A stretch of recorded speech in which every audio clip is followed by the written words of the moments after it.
Marami ang tapos sa pag-aaral, maraming hindi kapwa naghihirap dahil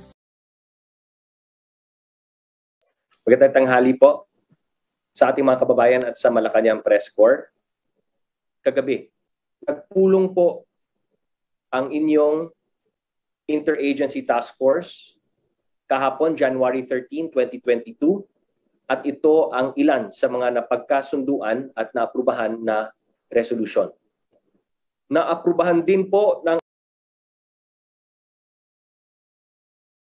IATF ang bagong country risk classification na mag-take effect simula sa linggo, January 16, 2022 hanggang January 31, 2022. Ang mga sumusunod na bansa, teritoryo o jurisdictions ay nasa ilalim ng red list.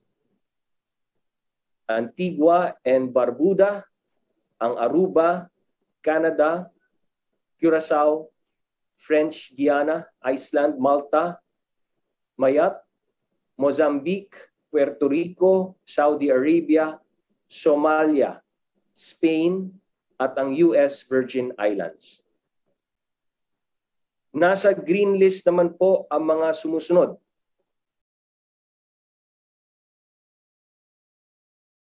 Bangladesh, Benin, Bhutan, British Virgin Islands, China, Cote d'Ivoire or Ivory Coast, ang Djibouti, Equatorial Guinea, Falkland Islands, The Gambia, Ghana, Guinea, Hong Kong, India, Indonesia, Japan, Kosovo, Kyrgyzstan, Montserrat, Morocco, Niger, Oman, Pakistan, Paraguay, Sabah, ito po yung Special Municipality of the Kingdom of the Netherlands, Saint Barthélemy, Senegal, Sierra Leone, Saint Eustatius, Taiwan, Timor-Leste, at ang Uganda.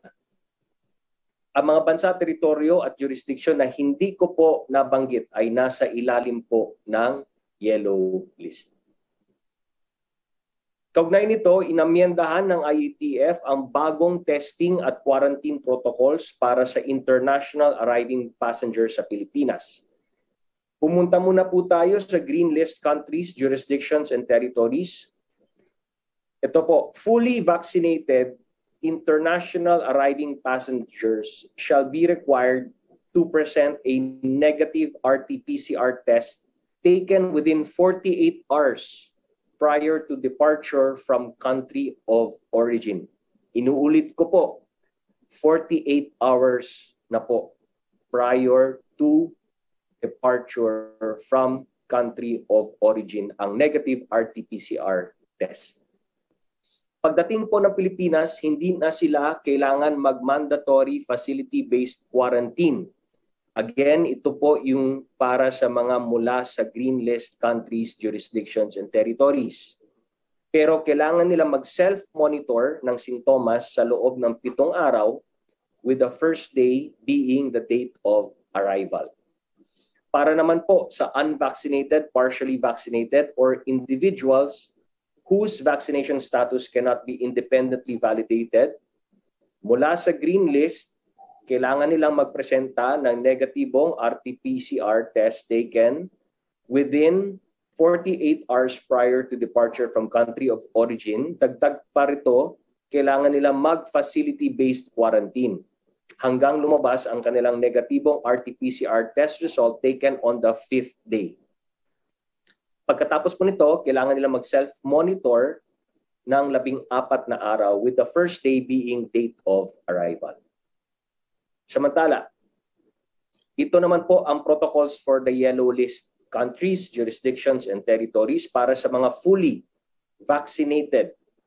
Kailangan nilang magpresenta ng negatibong RT-PCR test result taken within 48 hours prior to departure from country of origin. Pagdating po ng Pilipinas, kailangan nilang mag-facility-based quarantine with an RT-PCR test taken on the 5th day, with date of arrival being the first day.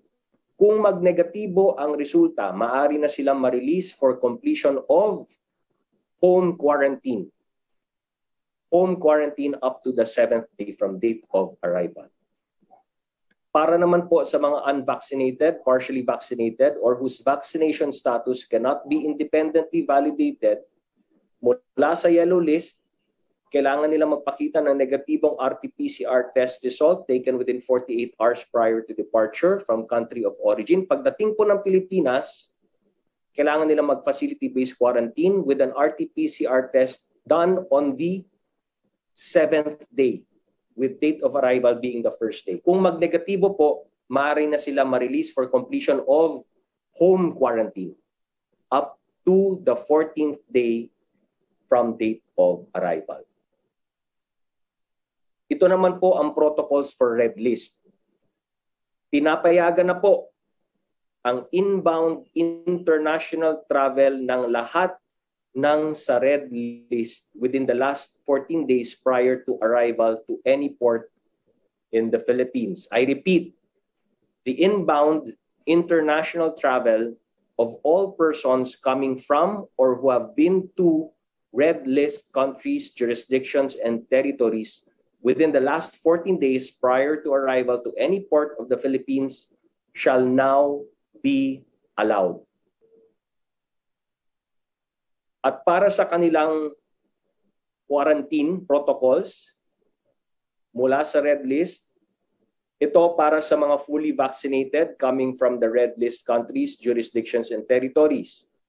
Kailangan nilang mapakita ng negative RT-PCR test result taken within 48 hours prior to departure from country of origin. Pagdating po ng Pilipinas, kailangan nilang mag-facility-based quarantine with an RT-PCR test taken on the 7th day, with date of arrival being the first day.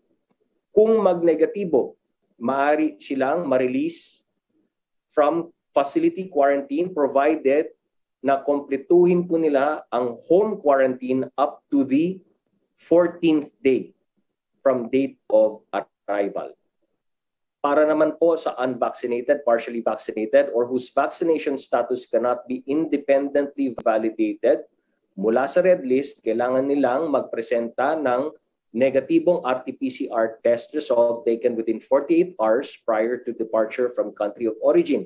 Pagdating po ng Pilipinas, kailangan nilang mag-undergo sa facility-based quarantine with an RT-PCR test done on the 7th day, with date of arrival being the first day. Maaari silang ma-discharge matapos makumpleto ang 10-day facility-based quarantine.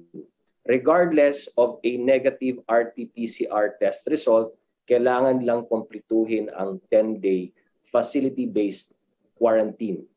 Pagkatapos po, they shall observe home quarantine until the 14th day with date of arrival being the first day. Samantala, itong negative pre-departure RT-PCR test taken 72 hours prior to departure, which was our previous protocol, shall be honored until January 19, 2022, 12:01 a.m. lamang.